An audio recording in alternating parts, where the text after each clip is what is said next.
신년 말씀 사경의 마지막 시간입니다. 우리 교회 표어인 행복한 교회, 행복한 가정이라는 이 말씀을 가지고 저희들이 이제 말씀 묵상하는 마지막 시간입니다. 우리 한번 같이 외쳐볼까요? 행복한 교회, 행복한 가정. 행복한 교회, 행복한 가정. 이 말씀 주제를 바탕으로 해서 신명기 33장 29절 가지고 중심으로 계속 말씀 묵상하고 있습니다. 이스라엘이여 너는 행복한 사람이로다. 하나님께서 이스라엘 백성에게 그렇게 선포하신 말씀 가지고 그렇게 말씀을 전하고 있습니다. 오늘 말씀의 제목은 행복을 만드는 사람이 되자. 행복을 만드는 사람이 되자. 행복은 만드는 것이다 라는 것이 오늘의 말씀의 주제가 되겠습니다. 여러분 사랑하는 자녀가 온몸에 붕대를 칭칭 감고 병상에 누워 있습니다. 병실에 누워 있어요. 그 모습을 보는 부모의 마음은 어떨까요? 마음이 아프죠. 아프다 못해 슬플 겁니다. 슬프면서 아프고 고통스러울 것입니다. 생각지도 않은 사고를 당해서 만약에 그렇게 병실에 누워 있다. 온몸이 붕대로 그리고 깁스도 하고 그냥 꼼짝 못하고 온몸에 링거 바늘을 꽂으면서 그렇게 누워있는 아주 중환자의 모습으로 누워있다 생각해 보세요. 말할 수 없는 슬픔과 고통일 것입니다. 그런 그 성도 중에서 그런 분이 있어서 신방을 했다가 정말 성도인데도 너무나 마음이 아팠습니다. 그런 경험이 있습니다. 그런데 그분이 깁스를 했는데 이렇게 하고 깁스를 했습니다. 근데 상황은 너무 슬픈데 이게 너무 웃긴 거예요. 이렇게 하고 있는 거예요. 이걸 웃어야 될지 울어야 될지. 병실에 딱 들어갔는데 허걱하면서 뭐지? 하고 이렇게 했는데 정말 어찌할지 몰랐습니다. 그래가지고 기도하는데 자꾸 웃음이 나오고 어떻게 해야 돼요? 근데 너무 심각한 거죠. 온몸은 다 깁스를 했어요. 병실에 아무튼 중환자실에 꽂혀 있는데 운전을 하다가 그만 가드레를 받고 그냥 차가 굴러버렸습니다. 굴러가지고 뒤에 차가 따라오는 차가 계속 막 밀고 막 가는 사이에 그나마 이분이 목숨을 건진 건 너무나도 하나님의 은혜였죠. 아무리 우습게 보여도 슬픈 건 슬픈 겁니다. 때로는 그런 일들도 있을 수가 있습니다. 지금 오늘 이사야 선지자가 나오는데 이사야 선지자가 이스라엘 백성을 바라보는 모습이 딱 그 모습입니다. 온몸에 붕대를 칭칭 감고 그것도 왜 그렇게 됐느냐? 하나님께 맞아가지고 발끝부터 머리끝까지 맞아가지고 온몸에 성한 곳이 없을 정도로 피가 나고 터지고 그런 상황인데 그 백성들을 보는 이사야의 마음이 오늘 말씀에 3절 말씀에 슬프다 그랬습니다. 슬프다 그래 슬프다. 슬프죠. 오늘 이사야의 이 슬픔에 대해서 그러면서도 슬픈데 이 사람은 행복한 사람일까 아닐까? 여기에 질문에 포인트를 두고 한번 말씀 묵상하려고 합니다. 우리는 지금까지 성경이 말하는 행복은 에슈에르의 행복이다라고 했습니다. 에슈에르, 히브리의 에셀을 기억할 것입니다. 성경의 위대한 인물들이 에슈에르의 행복을 가진 사람들이라고 할 수 있다고 했습니다. 지난주에 아브라함의 예를 들었습니다. 아브라함은 에셀의 행복을 가진 사람이었습니다. 그렇지만 그의 삶은 참 고단한 삶이었습니다. 하나하나 쉬운 삶이 아니었고 하나님께서 매번 개척하는 삶을 만들게 하셨어요. 정착할 만한 다른 곳으로 가게 되고 계속 이동하는 삶을 사는 것이 새롭게 뭔가를 만들어 가야 되는 상황 자체가 위기와 위기 그리고 도전과 갈등 이것이 항상 있었던 사람이었습니다. 그리고 아브라함을 약탈하고자 하는 도적대들이 항상 주변에 도사리고 있는 그런 상황 속에서 그가 살았습니다. 그렇지만 그는 복받은 사람이다. 에시엘의 행복을 받은 사람이다. 그래서 아브라함에게 하나님께 복 주신다라고 할 때 바라크라는 단어를 썼다고 했습니다. 내가 너를 복 주고 복을 이미 줬다. 내가 너에게. 그것을 하나님께서 네가 생각하는 것 그리고 네가 노력해서 얻을 수 있는 것 이상으로 하나님께서 너에게 부어주시고 함께 하시겠다. 이것이 바라크였습니다. 에셀의 복에는 바라크가 있다고 했습니다. 먼저 바라크, 하나님의 은혜가 있다고 했죠. 마찬가지로 성경의 인물들을 쭉 보면 아벨이 그랬고요. 에녹이 그랬고요. 노아가 그랬고요. 그리고 아브라함이 그랬습니다. 아브라함의 자손 이스라엘은 에셀의 행복을 보여주어야 하는 모델로 부름받은 민족입니다. 그래서 이스라엘 백성들은 우리가 성경에서 이스라엘 백성들을 우리가 묵상하는 것은 그 민족 자체를 연구하는 것이 아니고 그들이 하나님의 에셀의 행복을 받은 민족으로서 본을 보여야 되는데 어떻게 살아야 본을 보이는 삶이 되는지 우리도 이스라엘 백성처럼 어떻게 해야 복을 받는지 그것을 배우는 것이 그들이 모델이기 때문에 그렇습니다. 모델로 부름받은 민족입니다. 그걸 보여줘야 하는 민족인데 그것을 보여주는데 실패를 합니다. 금년 사경의 주제 말씀인 이스라엘이여 너는 행복한 사람이로다 라고 하나님께 선포해 주시면서 이스라엘 백성이 에셀의 행복으로 부름받은 민족이고 이 복을 보여줘야 할 민족이라는 것을 거기서 말씀해 주시고 있습니다. 다시 한번 에셀을 정리하면 이렇습니다. 에셀의 행복은 복받은 blessed와 행복한 해피니스가 함께 합쳐진 단어라고 그랬습니다.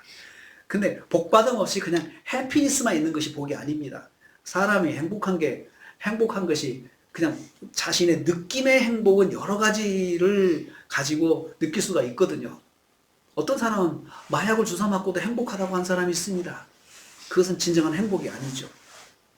복받음은 자신보다 높고 능력 있는 분으로부터 한량없는 은혜를 받는 상태. 그러니까 자신보다 능력 있고 높으신 분으로부터 그냥 주시는 거죠. 그냥 주시는 그 은혜가 있는 사람. 그게 바로 그 복받았다, blessed라고 표현할 수 있습니다. 행복함, 해피니스는 복받은 것을 깨닫고 마음이 기쁨과 평강이 넘치는 상태입니다. 아, 나는 복받은 사람이다 라고 그것을 알고 그것을 가지고 즐기는 사람이에요. 인생을 살아가는 사람이죠. 기쁘게 살아가는 사람이죠. 즉 복받음과 행복함 이 두 가지를 소유한 사람이 성경이 말하는 행복한 사람입니다. 복받음 그냥 그 태생이 영적인 금수저예요. 하나님께서 그냥 주시는 복을 갖고 태어난 사람들, 이 사람들이 바로 복받음이고 그것을 깨닫고 느끼며 인생을 사는 사람이 그것이 행복한 사람입니다. 오늘 성경 속 인물 중 선지자 이사야의 행복한 삶에 대해서 묵상하려고 합니다. 오늘도 말씀을 시작하면 몇 가지 질문을 하겠습니다. 행복한 사람의 인생은 어려운 일이 없습니까? 행복한 사람은 인생에서 어려운 일이 없습니까? 아니죠. 또 하나요. 선지자 이사야는 사역하는 동안 행복했을까요? 저는 이사야서를 묵상하면서 그 질문을 해봤습니다. 이사야는 행복했을까? 60년의 사역을 했거든요. 이사야가 60년. 그리고 60년의 사역을 하면서 정말 험한 일을 다 도맡아서 했어요. 하나님 말씀에 반대하는 사람들이 그 이스라엘 가운데 팽배했고 그 사람들에게 하나님 말씀을 전해야 했습니다. 행복했을까 생각을 해봅니다. 그리고 나는 예수 믿는 나는 행복한 사람입니까? 자, 나를 생각할 때 나는 행복한 사람이라고 말할 수 있을까? 잠시만요.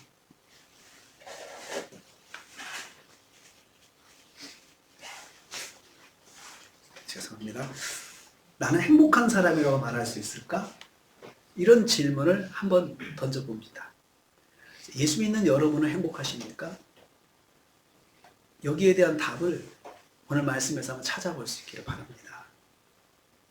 새벽 시간마다 요즘에 이사야서를 묵상하고 있는데요. 이사야서를 2절씩 묵상하고 있습니다. 두 절씩 끊어가지고 1장 1절부터 두 절, 두 절, 두 절, 때로는 세 절도 될 수 있는데 또는 한 절도 될 수 있고요. 그렇게 하다 보니까 지금 오늘 243일째 이사야서를 묵상했어요. 근데 41장까지 와 있습니다. 41장까지. 현미경식으로 묵상하고 있죠. 문장의 그 내면까지, 행간까지 쭉 찾아보면서 묵상을 하고 있습니다. 이사야 선지자에게 저는 이 말씀 준비하면서 41장까지의 현미경식 묵상을 통해서 제가 거기에 더해서 질문이 생겼어요. 이렇게 해봤어요. 이사야 선지자님, 사역과 인생에 행복하셨습니까? 선지자님의 사역과 인생은 과연 행복했습니까? 이 질문을 해봤습니다. 왜냐하면 선지자 이사야의 말씀들을 묵상하면서 저는 선지자의 얼굴을 항상 생각해봐요. 이 말씀을 전하는 선지자의 얼굴, 이 말씀을 듣는 사람들의 얼굴을 한번 생각해 보거든요. 우리 성도님들의 말씀을 듣는 모습처럼 그렇게 편안하게 말씀이다 하고 받는 사람들이 한 사람도 없었습니다. 이사야 선지자가 전할 때. 그리고 이사야 선지자 자체도 사실은 그 말씀을 전하면서 너무나도 마음에 고통이 있었습니다. 근데 이사야 선지자는 원래 왕족 혈통의 집안 배경을 가지고 있는 사람이었어요. 아버지를 1절 보면은 1장 1절 보면 아버지가 아모스라고 그랬죠. 아모스는 유다 왕 아마사의 아들이거나 형제일 거다라고 추정하고 있어요. 아들이거나 형제일 거다. 아들이어도 형제라고 하더라도 분명은 딱 하나의 왕족이구나. 이사야는 왕족이구나. 아마사는 유다의 9대 왕이거든요. 그러니까 왕족 집안에 태어났어요. 그래서 왕족이라고 하는 것은 부유한 환경이죠. 부유한 배경을 가지고 있어요. 부유한 삶을 살았던 사람이에요. 고생하지 않아도 되는 사람이에요. 그냥 그 상류층들은 나름대로의 자기들의 삶의 모습이 있었어요. 외세가 있어도 늘 안전한 궁에 있었고 안전하고 살 수 있었고 그 다음에 뭐 기근이고 불자가 부족해도 그들은 그래도 국고에서 나오는 그 음식과 재정으로 만족한 삶을 살 수 있는 그런 환경에 살았던 사람이었습니다. 그래서 그는 항상 왕족들과 상류층들과 교제가 자연스럽게 있었던 사람이었습니다. 그는 우시아 왕부터 히스기야까지 60년 동안 사역을 했습니다. 이사야 사역 시기에는 유다는 국내적으로 열강들의 위협 속에 살았습니다. 위로는 신흥 강대국 아수르의 위협이 있었습니다. 아수르가 급기야는 722년에 주전 720년에 북쪽 이스라엘을 그냥 멸망시켰습니다. 그만큼 신흥 강대국 아수르가 역사적으로 그렇게 기세를 펼쳐가지고 북쪽 이스라엘을 멸망시켰고 이제 남쪽 유다도 지금 위태한 상황에 있습니다. 늘 불안했습니다. 그리고 남쪽으로는 넘버 2 애굽이 있었습니다. 애굽. 당시 넘버 2였습니다. 애굽이 밑에서 치고 올라옵니다. 그러면 항상 중간에 낀 유다는 아수르와 협력할 거냐 애굽과 협력할 거냐 마치 우리나라 상황과 비슷합니다. 우리가 어디하고 손을 잡아야 안전할까 이게 늘 고민이잖아요. 그런 것처럼 유다도 그런 고민에 있었습니다. 북쪽 이스라엘도 물론 그런 고민 속에서 멸망을 하게 된 거죠. 북쪽 이스라엘의 멸망은 남쪽 유다에 대한 경고였습니다. 하지만 남쪽 유다의 영적 지도자들은 그 경고를 듣지 못했습니다. 깨닫지 못했습니다. 여전히 타락했고 민생은 불의와 우상숭배가 가득했고 가난한 자들을 억압하는 도덕적 부패가 일상이 되었습니다. 그러면서 아수르의 위협을 어떻게 감당할까 이게 늘 고민이었습니다. 그래서 일부 사람들은 주류는 애굽하고 손잡아야 된다. 애굽과 동맹을 맺어가지고 우리가 아수르의 위협을 대비해야 된다. 이거 현대사랑 똑같습니다. 그렇게 주장하는 사람들이 많았습니다. 그렇지만 이사야는 그렇게 하라고 하지 않았습니다. 하나님 의지해라. 하나님 의지해라. 모두가 정치적으로 애굽과 손을 잡아야 된다고 그러고 실제로 비밀 그 사절단들을 애굽으로 보냅니다. 그 정부에서 보내가지고 그 애굽 왕들이 휴가를 갔어요. 휴가를 갔는데도 휴가하는 장소 별장까지 쫓아가가지고 읍소를 하면서 우리하고 동맹을 맺어달라고 그렇게 애를 썼습니다. 이사야가 그것을 이사야서에서 맹렬하게 비난합니다. 하나님을 바라봐야 되는데 왜 그러냐라고 했습니다. 이런 상황 속에서 이스라엘 사람들에게 말씀을 전하는 그런 이사야의 말씀은 하나도 환영받지 않았습니다. 또 이사야가 전한 말씀의 핵심은 심판과 회복이었습니다. 그렇지만 60년 동안 말씀을 전해도 남쪽 유다는 변하지 않았습니다. 하나도 안 변했습니다. 여러분, 그러면 이사야가 60년 동안 하나도 변함이 없는 자기 민족에게 말씀을 전하는 이사야는 행복했을까요? 과연 행복했을까요? 오늘 말씀에서 그 답을 찾아볼 수 있습니다. 다시 한번 1장 4절을 보겠습니다. 4절부터 읽겠습니다. 4절과 6절 말씀, 4절부터 6절 말씀. 과연 이사야는 행복했을까?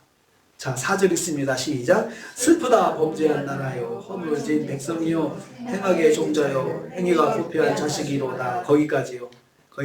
슬프다라고 시작하죠. 슬프다. 마음과 느낌이 온통 비통하다는 뜻입니다. 어디를 봐도 고통스럽게 아프다는 뜻입니다. 이사야 1장 첫 부분 시작부터 선지자는 슬픔을 호소하고 있습니다. 기쁘지 않다는 말씀입니다. 나라를 볼 때 슬프고 백성을 볼 때 슬프다는 말씀입니다. 왜냐하면 하나님의 백성들이 여호와를 버리고 여호와를 멸시하고 등을 돌리고 살았기 때문이라고 했습니다. 2절 읽습니다. 시작. 너희가 어찌하여 매를 5절입니다. 5절 시작. 너희가 어찌하여 매를 더 맞으려고 폐역을 거듭하느냐. 온 머리는 병들었고 온 마음은 피곤하였으며 6절에 발바닥부터 머리까지 성한 곳이 없이 상한 것과 터진 것과 새로 맞은 흔적뿐이거늘 그것을 짜며 싸매며 기름으로 부드럽게 함을 받지 못하였도다. 여러분, 나라와 민족이 하나님 앞에서 그렇게 맞아가지고 두들겨 맞아가지고 하나님께 징계를 받아가지고 터진 것과 새로 맞은 흔적뿐인데 발바닥부터 머리를 지난 번역 성경에서는 정수력, 머리끝 정수리까지 상한 곳이 없다. 맞은 흔적뿐이죠. 그렇게 맞아가지고 붕대를 칭칭 감고 약 바르고 있는 모습을 보는 그 자기 민족들의 모습을 보는 이사야 마음이 슬플 수밖에 없죠.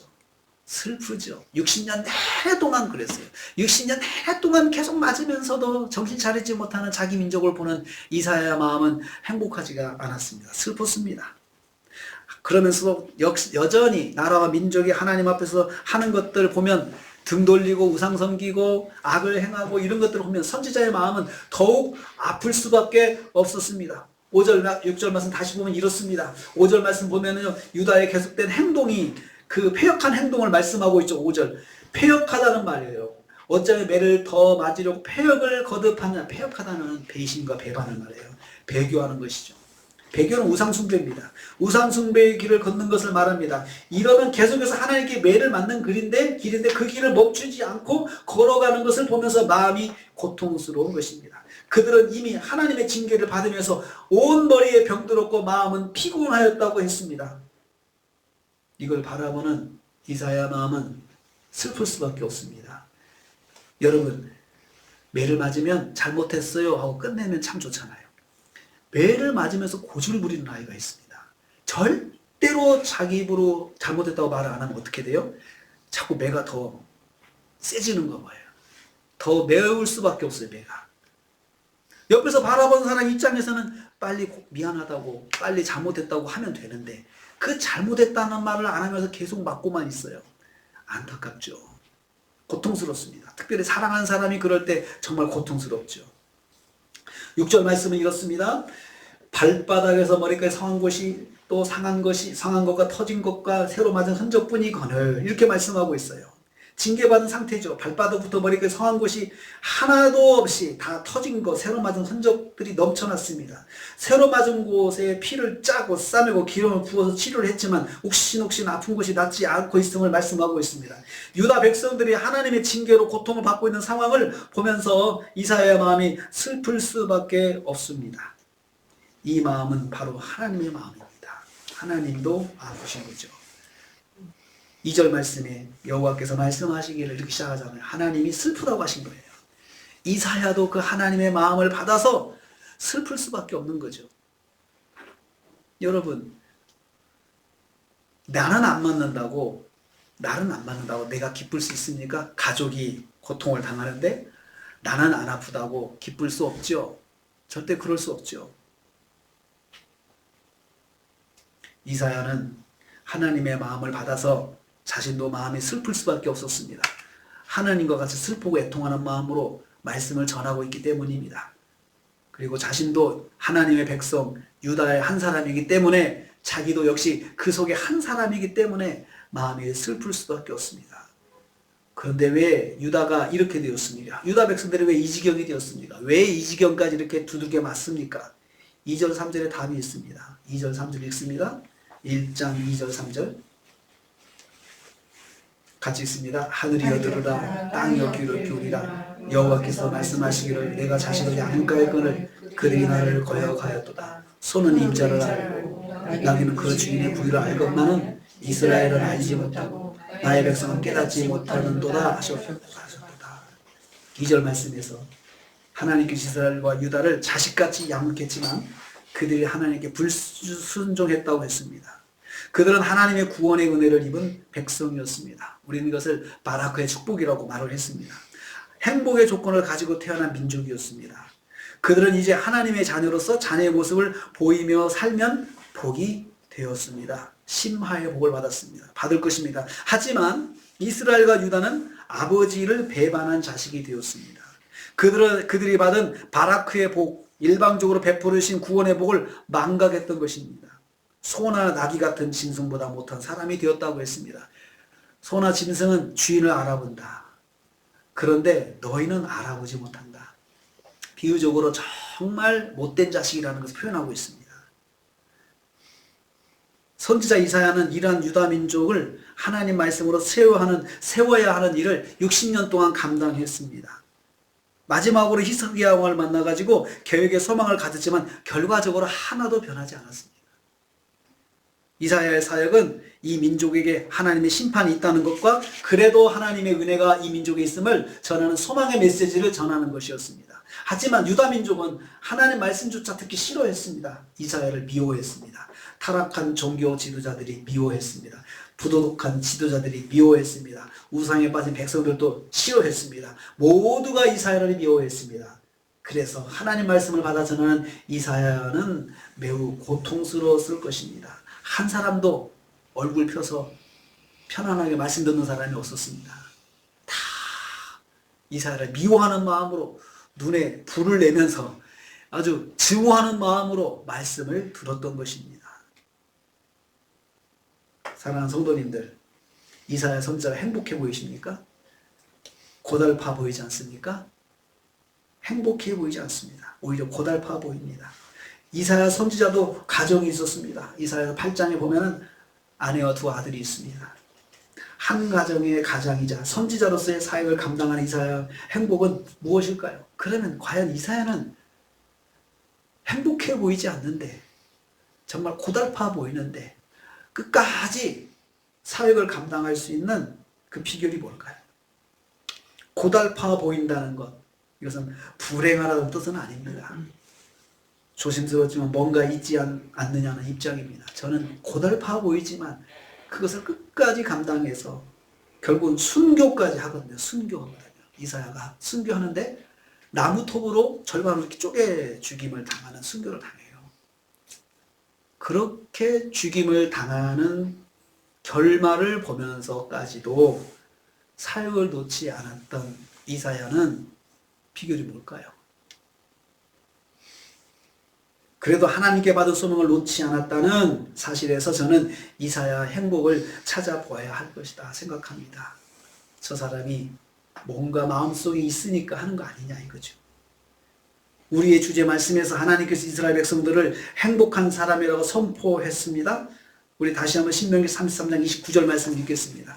신명기 33장 29절 말씀, 우리가 계속해서 봤던 말씀이죠. 이 말씀을 여러분 금년 한 해 동안 꼭 기억하시기를 바라겠습니다. 같이 있습니다. 시작. 이스라엘이여 너는 행복한 사람이로다. 여호와의 구원을 너같이 얻은 백성이 누구냐? 그는 너를 돕는 방패시요 내 영광의 칼이시로다. 내 대적이 내게 복종하리니 내가 그들의 높은 곳을 밟으리로다. 여기 이스라엘에는 이사야도 포함되고 있습니다. 이사야도 행복한 사람이라는 말씀이죠. 이스라엘이 왜 행복하다고 했죠? 여호와의 구원을 너같이 얻은 백성이 누구냐? 어디서 행복을 하나님께서 말씀하셨죠? 이스라엘 백성이 여호와의 구원의 은혜를 입은 백성이라는 점에서 하나님께서 너희들이 행복한 사람이다 라고 이야기를 했습니다. 하나님께 받은 구원의 은혜가 있으니 행복한 사람이라는 말씀입니다. 이사야의 행복도 여기서부터 시작할 수 있습니다. 이사야도 분명히 행복한 사람이라고 성경은 말씀합니다. 이사야가 지금 고달픈 삶을 살고 있다는 현실로 그가 불행하다고 말하지 말아야 합니다. 만일 그가 불행하다면 이 사역을 그만두어야 합니다. 아무도 인정해주지 않는 사역, 변화의 결과가 나오지 않는 사역을 무슨 낙으로 감당하겠습니까? 아무도 환영해주지 않는 사역, 아무도 변화되지 않는 사역, 결과가 없는 사역, 무슨 낙으로 감당할까요? 무슨 낙으로? 그것도 하루 이틀도 아니고 10년, 20년도 아니고 60년의 사역을 감당하다가 그러다가 또 죽임까지 당하는 그 비참한 결말까지도 오는데도 불구하고 놓지 않고 그 사역을 감당할 때 그에게 무슨 낙이 있었을까요? 사람의 관점이 아닌 하나님의 관점으로 보아야 이해할 수 있는 행복입니다. 이사야의 행복은 신명기 3장 29절에서 말씀하는 행복입니다. 저는 이렇게 보고 있습니다. 이사야여, 너는 행복한 사람이로다. 너의 구원을 너같이 얻은 백성이 누구냐? 여호와의 구원을 너같이 얻은 백성이 누구냐? 이사야여, 너는 행복한 사람이다. 하나님의 구원의 은혜를 입은 것을 절대로 놓지 않는 행복입니다. 하나님의 특별한 은혜를 입고 산다는 믿음을 절대로 놓지 않고 산다는 행복입니다. 그 증거는 이사야의 그 행복의 증거가 어디서 있느냐? 그 세 가지를 찾을 수 있어요. 행복의 증거를. 이사야에서 6장 보세요. 1절에서 8절 말씀. 이사야 6장에 이사야의 행복의 근거가 나와 있습니다. 행복의 근거가.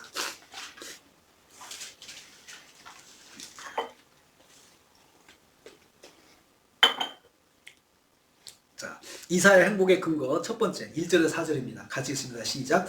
우시야 왕이 죽던 해에 내가 본즉 높이 들린 보좌에 앉으셨는데 그의 옷자락은 성전에 스랍들이 모시고 섰는데 각기 6 날개가 있어 그 둘로는 자기의 얼굴을 가리었고 그 둘로는 자기의 발을 가리었고 그 둘로는 날며 서로 불러 이르되 거룩하다 거룩하다 거룩하다 만군의 여호와여, 그의 영광이 온 땅에 충만하도다 하더라. 이같이 바다파는 자의 소리로 말미암아 문지방의 터가 요동하며 성정의 연기가 충만한지라. 여기까지는요 이사야의 천상체험입니다. 천상체험. 요즘으로 말하면 천국을 다녀온 것이죠. 하나님을 만났다고 할 수 있습니다. 하나님을 만났다는 것이 하나님의 백성으로 부르심 받은 사람이라는 말씀입니다. 이사야가 사역을 놓지 않고 그가 행복한 가운데 사역을 감당할 수 있었던 첫 번째 근거는 하나님을 만난 것. 그 체험이에요. 천국 갔다 왔다는 천상 체험이에요. 천상 체험. 저와 여러분에게도 하나님의 만남, 하나님을 만나는 체험이 있다면 여러분도 행복한 삶을 살 수 있어요. 계속해서 읽습니다. 5절에서 6절, 7절 같이 읽습니다. 두 번째 체험입니다. 그때 내가 말하되 화루가 나여 망하게 되었도다. 나는 이스라엘 부정한 사람이요 나는 이스라엘 부정한 백성 중에 거하면서 만군의 여호와이신 왕을 배웠으리로다 하였더라. 그때 그 스랍 중 하나가 부적가락으로 제단에서 집어넣어 빈 숫을 가지고 내게로 날아와서 그것을 내 입술에 대며 이르되 보라, 이것이 내 입에 나왔으니 내 악이 제하여졌고 내 죄가 사하여졌느니라. 이 말씀은요 이사야의 회개체험입니다. 회개체험. 거룩하신 하나님 앞에서 자신이 죄인이라는 사실을 스스로 자백하게 됐습니다. 자신이 말로 얼마나 많은 범죄를 하였는지 고백했습니다. 내가 말로 지은 범죄가 얼마나 많은지 그가 고백한 거죠. 고백은 누가 시켜서 하는 것이 아닙니다. 자신이 발견하고 자백하는 것입니다. 이사야는 천상체험 다음에 그 하나님을 보고 나니까 내 죄가 생각이 난 거예요. 구체적으로 내가 어떻게 죄 지었는 것까지도 그가 생각을 해냈어요. 말로 죄 지었다는 거예요. 나는 말로 죄를 지었다.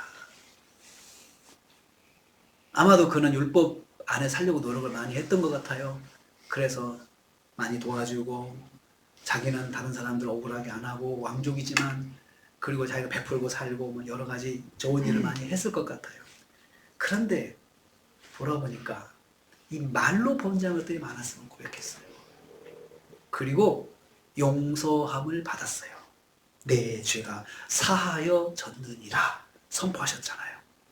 용서를 받았어요. 그래서 회개하고 용서의 체험이 있는 거예요. 회개와 용서의 체험. 하나님이 내 죄를 사하여 주셨다라고 하는 용서의 체험이 있었던 거죠. 세 번째 체험이요. 8절입니다. 같이 읽습니다. 내가 또 주의 목소리를 들으니 주께서 이르시되 내가 누구를 보내며 누가 우리를 위하여 가라고 하시니 그때 내가 이르되 내가 여기 있나이다 나를 보내소서 하였더니 이 말씀은요 서원 체험이라 할 수 있습니다. 서원 체험. 자신이 하나님 앞에서 하나님의 일을 감당하겠다고 손을 들고 약속하는 것입니다. 먼저 하나님의 초청이 있었습니다. 내가 누구를 보낼까? 누가 우리를 위해서 갈고 하나님께서 하나님의 일을 위해서 사람을 찾고 계신다는 거예요. 내가 누구를 보낼까? 꼭 집어서 너 가 이렇게 해서 하실 수 있잖아요. 그렇지만 하나님은 자원하기를 원하세요. 그때 이사야가 손을 들었습니다. 내가 여기 있습니다. 나를 보내주십시오. 이렇게 했습니다. 이사야는 이 세 가지 체험 때문에 그는 바라크의 복을 받은 사람이었어요. 세 가지 체험이. 그래서 저는 이사야가 끝까지 죽임을 당하면서 순교하면서까지 그의 사역을 놓지 않았던 것은 바로 이 영적인 복이 이 사람에게 있었다는 거예요. 여러분, 힘들지만 붙잡는 것이 행복이에요. 저도 이걸 하면서 이 말씀 보면서 제 사역을 돌아봤어요. 너는 행복하냐? 저에게 질문해봤어요. 그래, 행복해. 그렇지만 행복하다고 내가 힘들지 않다는 것은 아니야. 힘들어. 그렇지만 행복해. 고달파. 그렇지만 행복해. 여러분, 그렇지 않습니까? 그러면 질문이 되죠. 이 사람이 그렇게 이 속에서도 행복을 찾는 것은, 붙잡는 것, 행복함을 붙잡는 것은 뭐가 있는 것 아닐까? 다 궁금하잖아요. 이사야는 세 가지 체험이 그의 영적인 축복의 바탕에 깔려 있었어요. 하나님 만난 거예요. 잊을 수 없는 체험이죠. 하나님이 계신데, 잊을 수 없는 체험이죠. 하나님이 계신다는 생각을 놓지 않도록 하나님께서 천상 체험을 주신 거죠. 그리고 하나님을 만나서 딱이 죄를 하나님 앞에 엎드려 회개했어요. 하나님께서 회개하라고 하신 것도 아니에요. 자기가 보고, 야, 내가 말로 지은 게 많구나. 그래가지고 스스로 고백했어요. 하나님, 저 입술이 부정합니다. 부정합니다. 그리고 용서함을 체험했어요. 하나님 날 용서하셨다까지 갔어요. 회개 다음에 용서하셨구나 라고 확신이 있어야 돼요. 그럴 때 자유함이 있어요. 자유함이. 용서에 확신이 없으면 자유가 없습니다. 회개는 했는데도 뭔가 마음에 걸리는 게 있어요. 그게 바로 용서의 체험이었어요. 용서의 확인. 하나님께서 용서하셨구나. 그리고 자기가 보니까 하나님께서 일꾼을 찾으신대요. 그러니까 손을 들고 하나님 제가 하겠습니다. 제가 하겠습니다. 여기까지 했으니 60년 동안 아무리 고달프고 힘들어도 여러분 그 마음이 변할 수 있겠어요? 그 행복을 붙잡고 간 거예요. 영적인 복을 붙잡고 간 거예요. 이 세 가지 체험, 천상 체험, 회개 체험, 서원 체험이라는 바라크가 있는 사람이었습니다. 이 행복이 60년 사역의 바탕이 되었습니다. 그리고 그는 고달프고 힘들고 지치고 고통스러운 사역을 감당하면서도 행복할 수 있었던 것입니다. 그 행복이 그를 끝까지 사역자의 삶을 감당하게 했던 것입니다. 세상 사람들의 관점에서는 하나도 부럽지 않은 사람일 수 있습니다. 그렇게 사역했다고 좋은 차를 타고 다녔습니까? 좋은 집에 살았습니까? 좋은 옷을 입고 살았습니까? 좋은 음식을 먹고 살았습니까? 이사야는 그런 삶을 살지 못했습니다. 그렇지만 그는 행복했습니다. 세상 사람들이 미움과 조롱으로 바라보는 눈엣가시 선지자였습니다. 동시대의 거짓 선지자들처럼 사람들의 입맛에 맞는 메시지를 전하며 대접받는 삶을 살지 않았습니다. 오직 하나님 말씀만 전하는 삶을 살았습니다. 그래서 싫어했습니다. 이사야의 입을 싫어했습니다. 이사야의 말을 싫어했습니다. 이사야 만나는 거 싫어했습니다. 가까이 오는 것조차 싫어했습니다. 하나님 말씀에 순종하는 삶을 살고자 노력했습니다.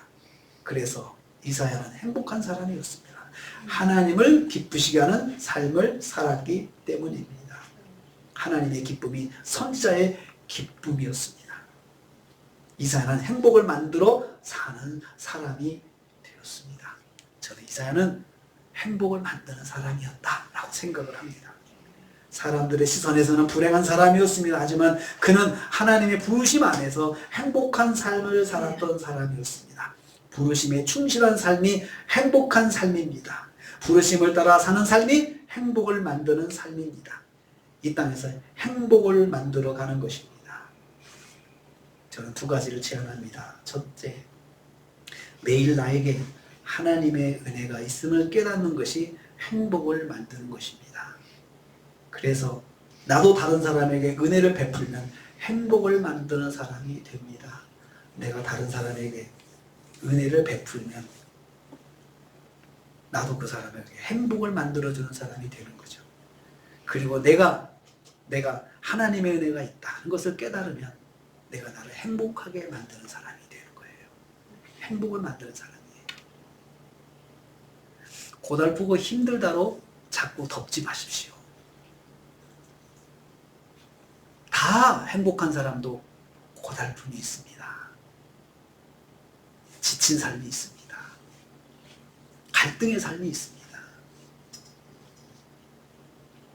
둘째, 행복을 만들어 가려면 매일 자신의 소명에 충실한 삶을 사는 것이 행복을 만드는 것입니다.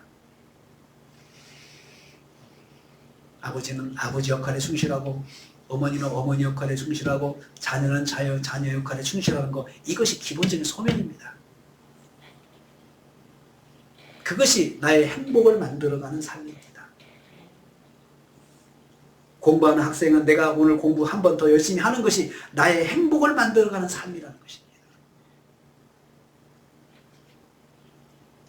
사랑하는 성도님들, 마태복음 5장에 이런 말씀이 있습니다. 심령이 가난한 자는 행복하나니 의에 줄이고 목마른 자는 행복하나니. 여러분, 세상의 개념은 다르죠.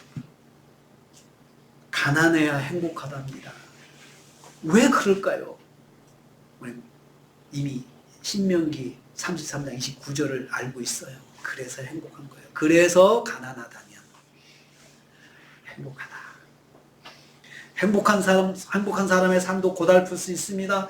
고달프지만 행복하다고 할 수 있습니다. 행복한 사람도 실패할 수 있습니다. 실패했지만 행복할 수 있다 할 수 있습니다. 행복한 사람도 사람들을 인정해주지 않을 수 있습니다. 사람들은 알아주지 않지만 행복하다고 할 수 있습니다. 고달픔이 불행이 아닙니다. 실패가 불행이 아닙니다. 인정해주지 않음이 불행이 아닙니다. 만일 우리에게 여전히 하나님의 은혜가 있음을 깨닫고 있다면, 만일 내가 하나님께 받은 소명을 붙잡고 산다면 우리는 세상에서 행복한 사람으로 살아낼 수 있습니다. 행복은 만드는 것입니다. 기도하겠습니다. 주님, 오늘은 이사야 선지자를 통하여 행복을 만드는 사람에 대해서 말씀 주셨습니다. 성도는 세상의 관점이 아니라 하나님의 관점에서 사는 행복한 사람이라 하셨습니다. 잠시 잠깐 세상에 살면서 하나님의 구원의 은혜를 놓지 않고 사는 행복한 사람으로 살게 하옵소서. 잠시 잠깐의 세상에 살면서 받은 소명을 매일 실행하면서 사는 행복한 사람이 되게 하옵소서. 예수님의 이름으로 기도하옵나이다. 아멘.